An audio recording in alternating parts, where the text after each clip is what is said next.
What a challenge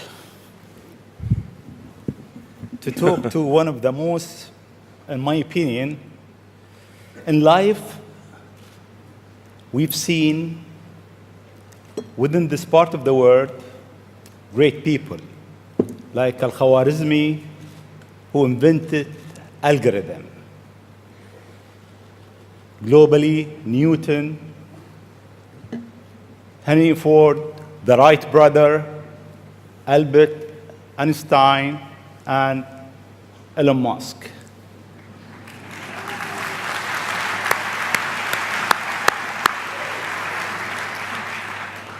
It seems you are in rush. You want to go to places that nobody been. You are reinventing a certain industry, from the rocket industry with SpaceX to the car industry with Tesla. What's your mission in life? Why you do whatever you do? Sure. Well, first of all, thank you for having me. It's an honor to be here, and we're having a really great time with my kids in Dubai. It's really been fantastic. I'd really encourage anyone who hasn't been to visit. What a great city. Thank you. Thank you.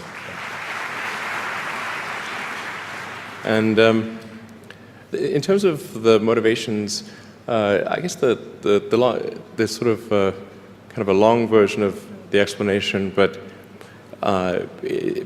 essentially, when I was a kid, I was wondering kind of what's the meaning of life, like why are we here, what's it all about, and I came to the conclusion that what really matters is trying to understand the right questions to ask.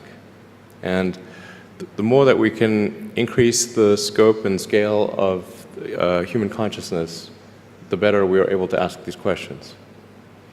And so I think that there's certain things that are necessary to ensure that the future is good. And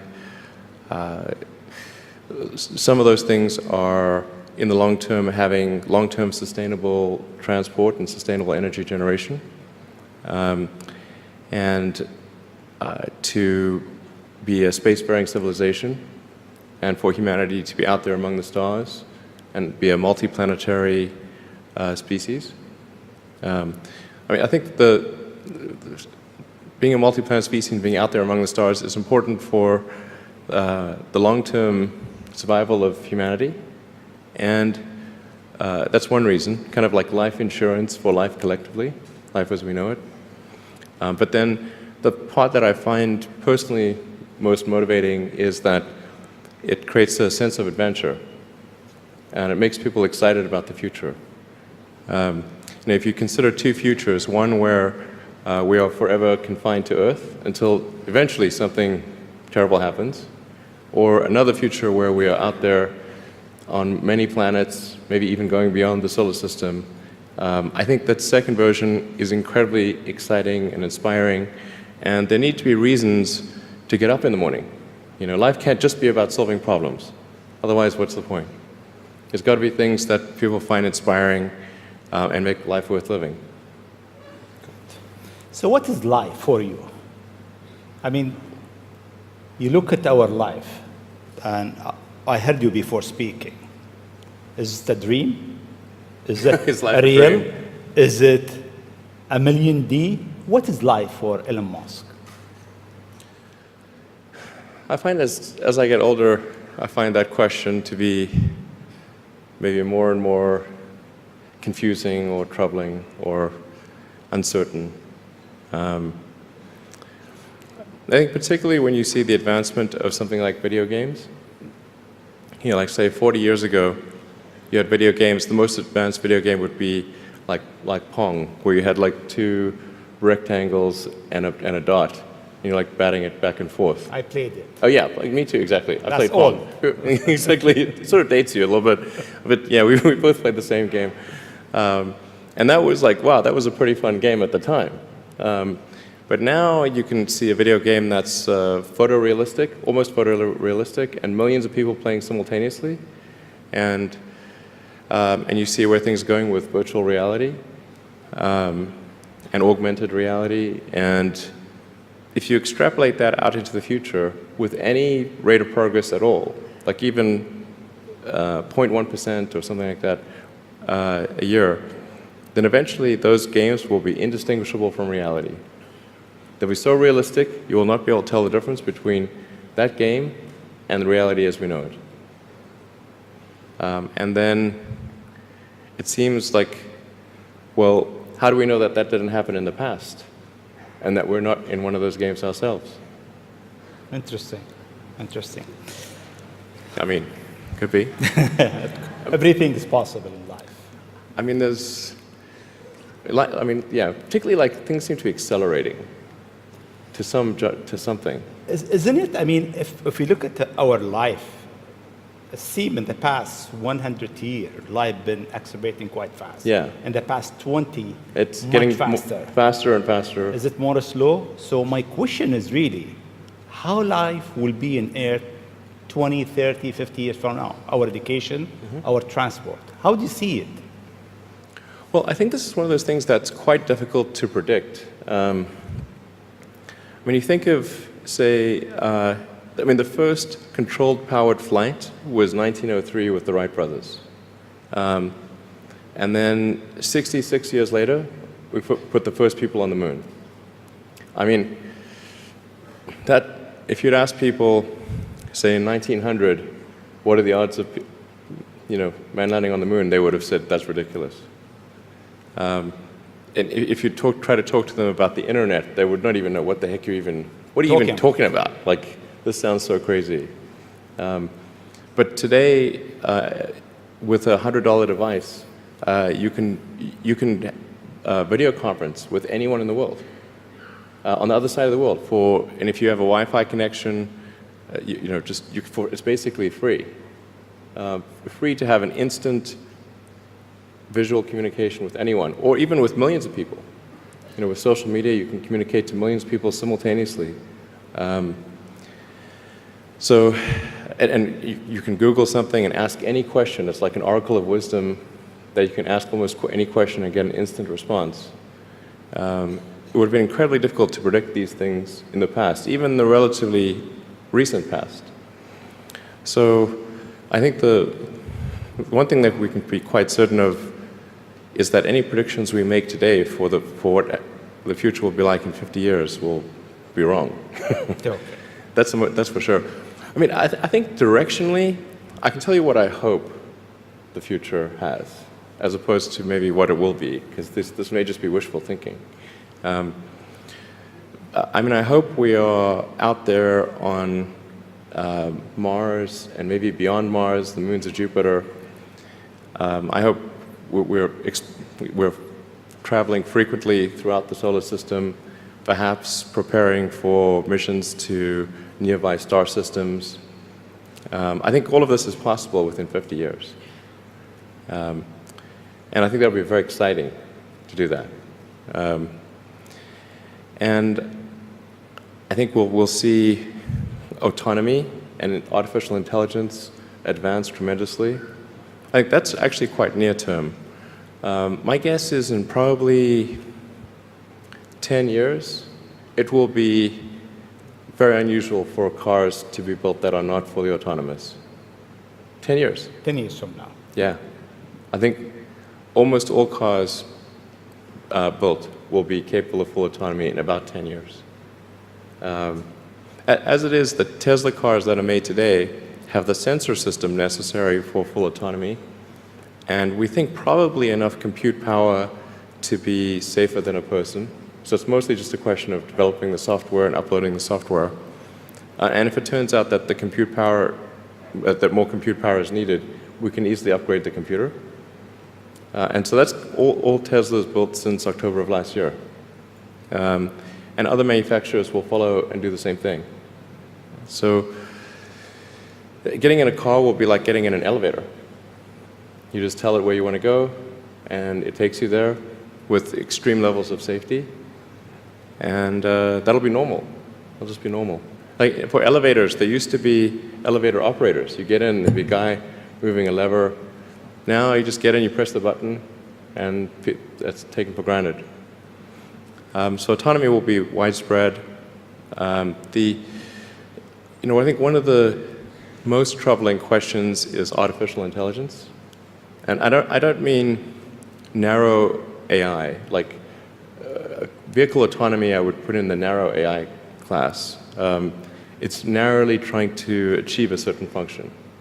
But deep artificial intelligence, or what is sometimes called artificial general intelligence, where you could have AI that is much smarter than the smartest human on Earth. This, I think, is a dangerous situation. Why it is dangerous? I mean, there is two views. One view is artificial intelligence will help humanity. There is another school of thought is artificial intelligence is a threat to humanity. Why is it? Well, I think it's both. It's like one way to think of it is imagine we were going to be visited. Imagine you're very confident that we were going to be visited by super intelligent aliens in, let's say, 10 years or 20 years at the most. Super intelligent. So you think within 20 years yes, we'll have alien in Earth? Well, digital superintelligence will be like an alien. It will be like an alien. Yeah. But my question is, do you think there is other intelligent life outside the Earth? It seems probable, but I think this is one of the great questions in physics and philosophy, is where are the aliens? Maybe they're among us, I don't know. Some people think I'm an alien. Not true. Not true. But maybe we are alien. Of course I'd say that, maybe wouldn't we I? are alien, Ellen. I mean, if you look at this part of the world, Yeah.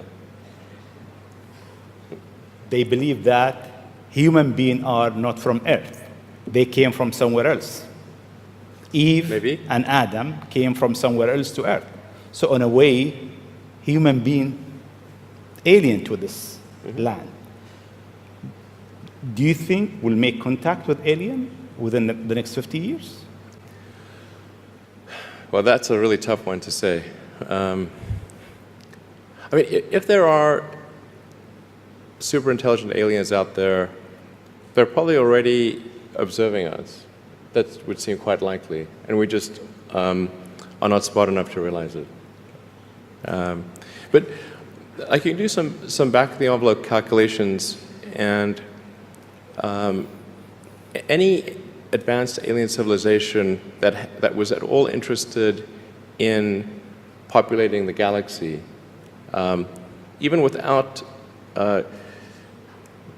exceeding the speed of light, even if you're only moving at, say, 10 or 20% of the speed of light, you could populate the entire galaxy in, let's say, 10 million years. Maybe 20 million years max. This is nothing, in the grand scheme of things. Once you said you want to die on Mars, why? I don't, to be clear, I don't want to die on Mars. It's like, we're all going to die someday. And if you're going to pick some place to die, then why not Mars? Okay. If we're born on Earth, why not die on Mars? Seems like maybe it'd be kind of exciting. But so I think given the choice of dying on Earth or dying on Mars, I'd say, yeah, sure, I'll die on Mars. But it's not some kind of Mars death wish. And if I do die on Mars, I just don't want it to be on impact. Okay. Got it. Yeah. Let's come back to Earth, actually. Okay. You tweeted that you are building a tunnel under Washington, D.C. Why? What is it? Well, it's a secret plot. Okay. Just between us. Okay. Nobody heard you? Yeah, exactly. Please keep that secret. Well, I think this is going to sound a little. It seems like somewhat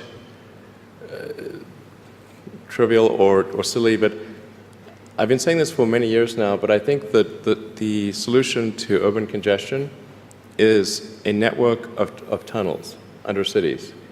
And you can, when I say, I don't mean a 2D plane of tunnels, I mean tunnels that go many levels deep. So you can always go deeper than you can go up. Like the deepest mines are taller than the tallest buildings. So you could have tunnels, a network of tunnels that is 20, 30, 40, 50 levels, as many levels as you want, really. And so given that, you can overcome the congestion situation in any city in the world. The challenge is just figuring out how do you build tunnels quickly and at low cost and with high safety. So if tunneling technology can be improved to the point where you can build tunnels fast, cheap, and safe, then that would completely get rid of any traffic situations in cities. And so that's why I think it's an important technology. Washington, D.C., LA, and most of the major American cities, most major cities in the world, suffer from severe traffic issues. And it's mostly because you've got these buildings you have tall buildings that are 3D, and you have a road network that is one level. And then people generally want to go in and out of those buildings at the exact same time. So then you get the traffic jam. Let's come back to UAE and Dubai. The first time I met you, it was 4th of June 2015 at your office in SpaceX. And I asked you, would you have a presence in UAE? And your answer was, I'm busy with China. Maybe not in the near future. Yeah. And almost a year and a half later, we are here. Time goes quite fast. Yeah. Why now? Well, I think actually things are going reasonably well in China. We had some initial challenges figuring out charging and service infrastructure and various other things, but now it's actually going fairly well, and so the timing seemed to be good to really make a significant debut in this region starting in Dubai. Okay. In your opinion, what is the new disturbing thing that will come in technology next? What's next in technology? What's next in technology? That will disturb the way we live, the way we think, the way we do business. Well, the most near-term impact from a technological standpoint is autonomous cars, like fully self-driving cars. Like I said, that's going to happen much faster than people realize. It's going to be a great convenience to be an autonomous car, but there are many people whose jobs it is to drive. So in fact, I think it might be the single largest employer of people is driving in various forms. And so then we need to figure out new roles for what do those people do. But it will be very disruptive and very quick. Now, I should characterize what I mean by quick, because quick means different things to different people. There are over 2 billion vehicles in the world, approaching 2.5 billion cars and trucks in the world. The total new vehicle production capacity is about 100 million. Which makes sense because the life of a car or truck before it's finally scrapped is about 20, 25 years. So the point at which we see full autonomy appear will not be the point at which there is massive societal upheaval, because it will take a long time to make enough autonomous vehicles to disrupt employment. So that disruption I'm talking about will take place over about 20 years. But still, 20 years is a short period of time to have, I think, something like 12 to 15% of the workforce be unemployed. Yeah, thank you. This is the largest global government summit. We have over 139 governments here. If you want to advise government official to be ready for the future, what is three things or three advice you'll give them? Well, I think the first bit of advice would be to really pay close attention to the development of artificial intelligence. I think we need to just be very careful in how we adopt artificial intelligence and to make sure that researchers don't get carried away. Because sometimes what happens is a scientist can get so engrossed in their work, they don't necessarily realize the ramifications of what they're doing. So I think it's important for public safety that governments keep a close eye on artificial intelligence and make sure that it does not represent a danger to the public. Let's see. Secondly, I would say we do need to think about transport in general. And there's the movement towards electric vehicles, sustainable transport. I think that's going to be good for many reasons, but again, not something that happens immediately. That'll happen slower than the self-driving vehicles. So that's probably something that happens over 30 or 40 years, the transition to electric vehicles. So thinking about that in context, the demand for electricity will increase dramatically. So currently, in terms of total energy usage in the world, it's about 1/3 electricity, about 1/3 transport, about 1/3 heating. So over time, that will transition to almost all, not all, but predominantly electricity, which means that the demand for electricity will probably triple. So it's going to be very important to think about how do you make so much more electricity.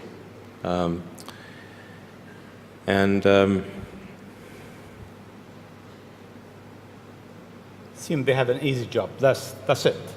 There is no more challenges for them. No, well, then I think maybe these things do play into each other a little bit.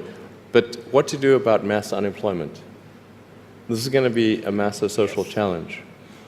And I think ultimately we will have to have some kind of universal basic income. I don't think we're going to have a choice. Universal basic income. Universal basic income. I think it's going to be necessary. So it means that unemployed people will be paid across the globe. Yeah.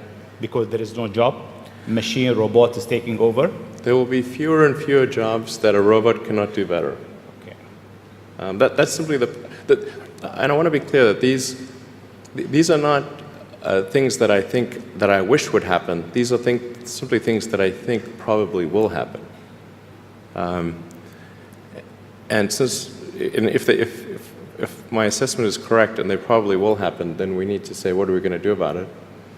And I think some kind of a universal basic income is going to be necessary. Now, the output of goods and services will be extremely high. So with automation, there will come abundance. There will be almost everything will get very cheap.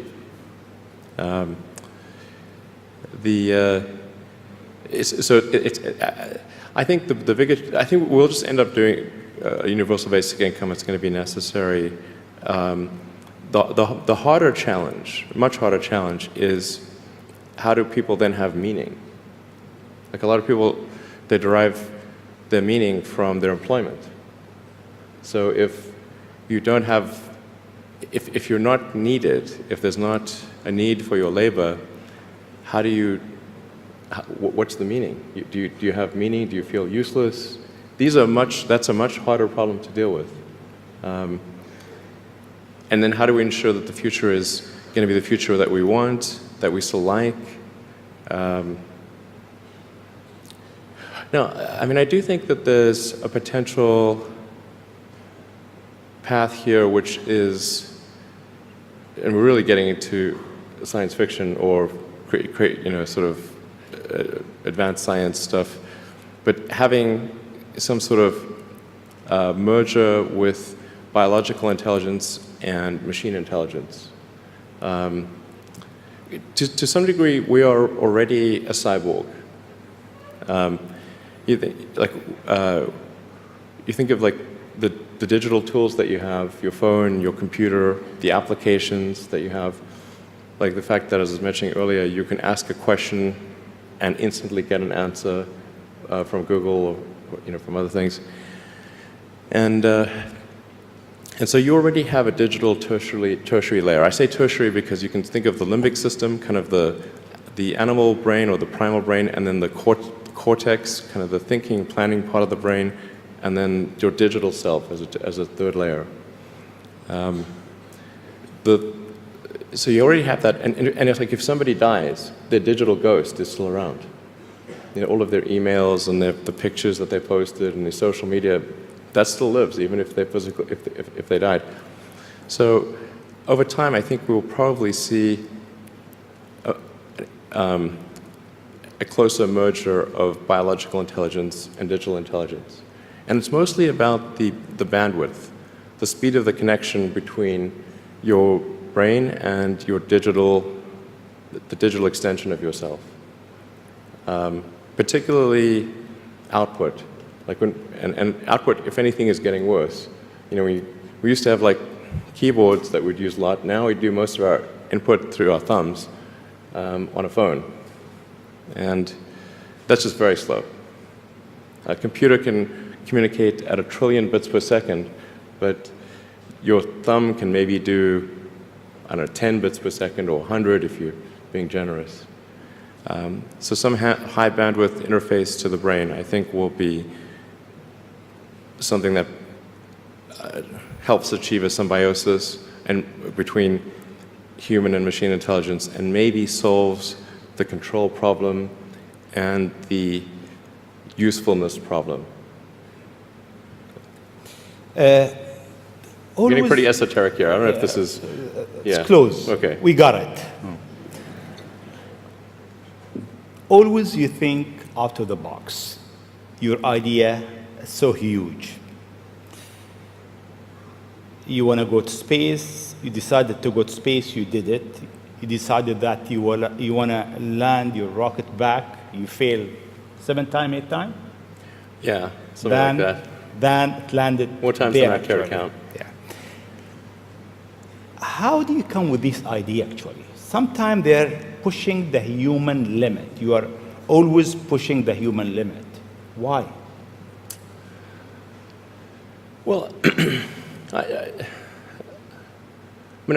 think about what technology solution is necessary in order to achieve the particular goal, and then try to make as much progress in that direction as possible. So in the case of spaceflight, the critical breakthrough that's necessary in spaceflight is rapid and complete reusability of rockets, just as we have for aircraft.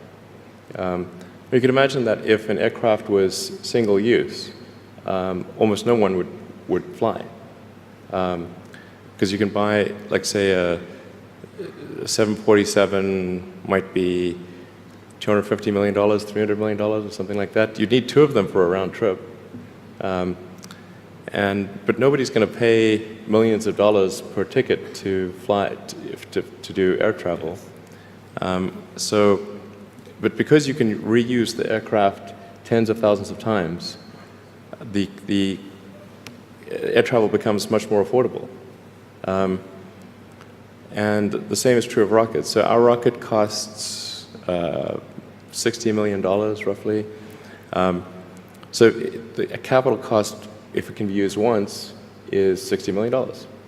But the capital cost, if it can be used 1,000 times, is $60,000.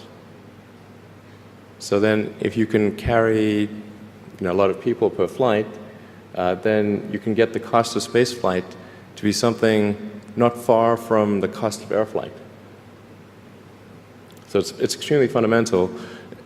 Because Earth's gravity well is quite deep, Earth has a relatively, fairly high gravity, the difficulty of making a rocket reusable is much greater than the difficulty of making an aircraft reusable. And that's why a fully reusable rocket has never been developed thus far. But if you use the most advanced materials, most advanced design techniques, and you get everything just right, then I'm confident that you can do a fully reusable rocket. Fortunately, if Earth's gravity was even 10% stronger, I would say it would be impossible. You need a team around you to deliver a lot of ideas. How do you choose your team? Based on what? Well, I suppose honestly that it tends to be gut feel more than anything else. So when I interview somebody, my interview question is always the same. It's What do you ask? I said, tell me the story of your life and the decisions that you made along the way and why you made them. And then, and also tell me about some of the most difficult problems you worked on and how you solved them. And that question, I think, is very important because the people that really solve the problem, they know exactly how they solved it. They know the little details. And the people that pretended to solve the problem, they can maybe go one level and then they get stuck. So, what was your biggest challenge in life? Biggest challenge in life?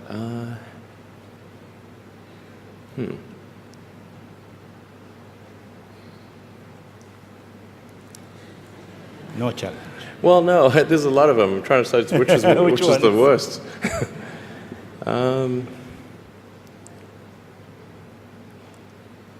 I think just thinking about how to spend time.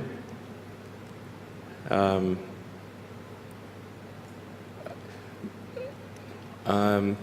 of the biggest challenges, I think, is making sure you have a corrective feedback loop, and then maintaining that corrective feedback loop over time, even when people want to tell you exactly what you want to hear.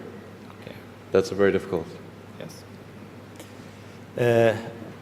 Time is over. I'll ask you just one last question, Sure. if you allow me.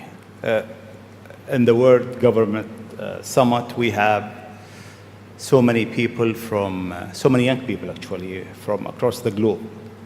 If you have an advice to them, young people globally who want to be like Elon Musk, what's your advice to them? I think that probably they shouldn't want to be. You? I think it sounds better than it is. Okay. Yeah, it's not as much fun being me as you'd think. I don't know. You don't think so? No. There's definitely, it could be worse for sure, but it's, I'm not sure I'm not sure I want to be me. Okay. But if, you know, I think advice, I mean, if you want to make progress in things, I think that the best analytical framework for understanding the future is physics. I'd recommend studying the thinking process around physics, like not the equations. I mean, the equations certainly they're helpful, but the way of thinking in physics is it's the best framework for understanding things that are counterintuitive. And you know, always taking the position that you're to some degree wrong, and your goal is to be less wrong over time. One of the biggest mistakes people generally make, and I'm guilty of it too, is wishful thinking. You know, like you want something to be true, even if it isn't true. And so you ignore the things that, you ignore the real truth because of what you want to be true. This is a very difficult trap to avoid. And like I said, it's certainly one that I find myself in having problems with. But if you just take that approach of you're always to some degree wrong, and your goal is to be less wrong, and solicit critical feedback, particularly from friends. Like friends, particularly friends, if somebody loves you, they want the best for you. They don't want to tell you the bad things. So you have to ask them, and say, really, I really do want to know. and then they'll tell you. Thank you very much. It's been